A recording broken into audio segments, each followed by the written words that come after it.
ash of Enkidu.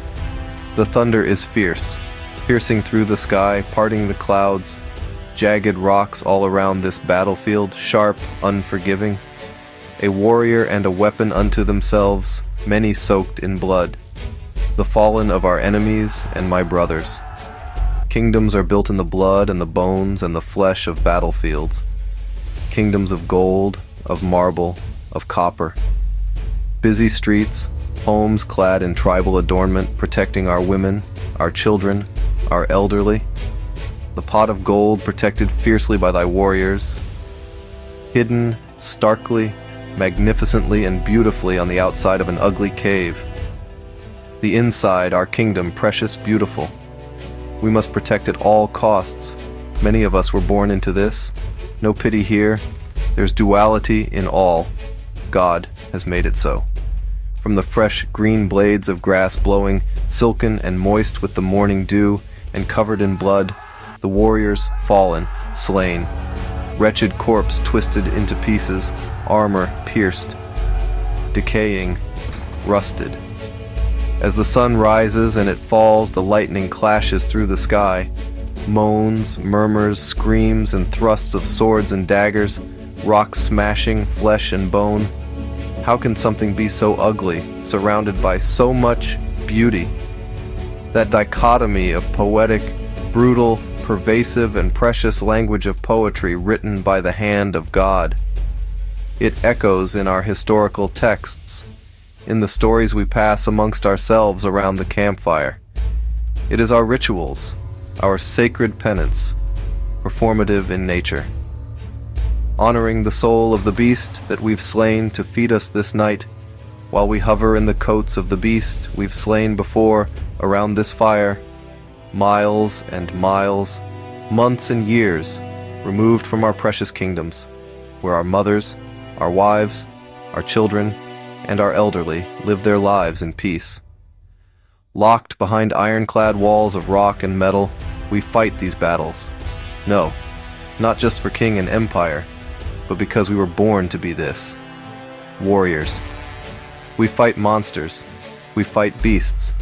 We fight the demons inside of ourselves, our own human nature, our loneliness, our perilousness, our bloodlust, our desire for more, for something to take us from this life and give us meaning, to etch our legacy in stone. And why? Why do we do this? Because God commanded it so. Because there is precious, and there is beautiful, and there is ugly and dangerous. And I, must fulfill the sacred obligation to protect what is holy and fragile and precious. From the monsters that fly these mountains, the beasts that roam it, and the men that penetrate it. Without love, there is no reason for war. And without war, love cannot sustain. It will be taken, raped, degraded, slain, and forgotten. There is that bitter irony, that beautiful dichotomy, that God wrote by his own hand and his own language, that to be mortal, and so I am learning, is to exist in two planes simultaneously, to feel love and compassion, enjoy the beautiful cries of my baby, suckling on their mother's breast, while I endure the screams of my enemies as I slay them below me, like the rituals we perform for the beasts that we slaughter, the prayer I give to each one of these men, these boys, that I cut down. No, there's no hate here. Bloodlust, rage, courage, and a discipline to do what it takes to protect the only thing that fucking matters, a heart. Yes, God's dichotomy is ironic revelation, that if I do not defend what is precious to me, it will eventually cease to exist, bloodily. In all this bloodshed, I ask God what makes me any different than the beasts I slay and the monsters that ravage at me from the dark shadows to the mountain caves. It is love. It is love that defines me as a warrior instead of a monster. For a monster exists only for itself. It does no wrong, it simply enacts. Its nature, like me, is given a set of DNA. It is simply being what it is. Hungry, searching for sustenance, hunting, because its purpose is to hunt. Its purpose is to ravish and kill. These men, these boys that we slay here, they're not monsters. They are warriors too, like me. Sent here either by king or by internal compulsion or both. To fight, conquer, and defend. To protect their home, their women, children, and elderly. And so while we pray to God and give thanks for the beasts that feed us and clothe us, for the skills that we acquire and learn to forge our weapons and our armor, we pray as soldiers, last rites to the fallen enemy we slay. There's a code here that says, this is okay. My eyes close, my skin closes its pores, my hairs rise, and I shiver from my bones. Our skin porcelain, radiant. The laughter of our children playing through grass and wheat, forming rocks into images of animals and warriors telling stories of their own. Images of animals and warriors telling stories of their father and forefathers, their uncles and their mothers circling them around, knitting clothes for the winter, providing the food picked from the gardens. While I stand here, bones broken, flesh severed, blood dried, eating the fat, the marrow, and beast in this cave. A warrior I am because love I have. A beast I am not because love I have.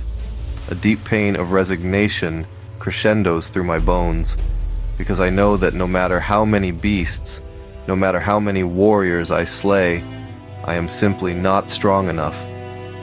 I do not have the power to prevent the inevitable famine, sickness, death, but I can prolong it.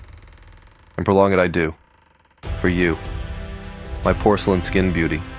My children playing, completely unaware.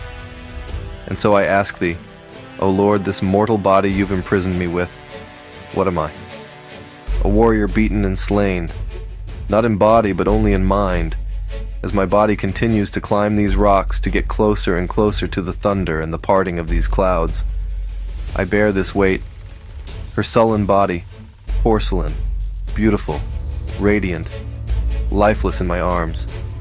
As I take her to her final resting place, a place so high up, so guarded by rock, by jagged edge, that no beast and no man dare roam here. I ask thee, O Lord, if not this, then what? A warrior, stricken of his love, clinging on to the last remnants of the humanity bleeding from my fingertips. I ask thee, O Lord, what am I now? My tears shine my eyes, the only blood on me, mine, my enemy's, her body, sunken, lifeless, becoming an angel, the love I could not protect. From the gravity of life that death comes for us all. The irony of my life born in death, my life lived in death. In death I serve thee, O Lord. By the hundreds I serve thee, a body, a beast, a man. And yet I stand here still, my heart pumping, my bones broken but able, while your beautiful, silken, precious daughter, her life force taken from her. What kind of cruel bastard are you, God? With only tears dripping from my eyes, I continue this climb, her body in my arms, as I come to the precipice of this mountain of jagged rock death. I peer over this battlefield, her body's metal, adorned throughout.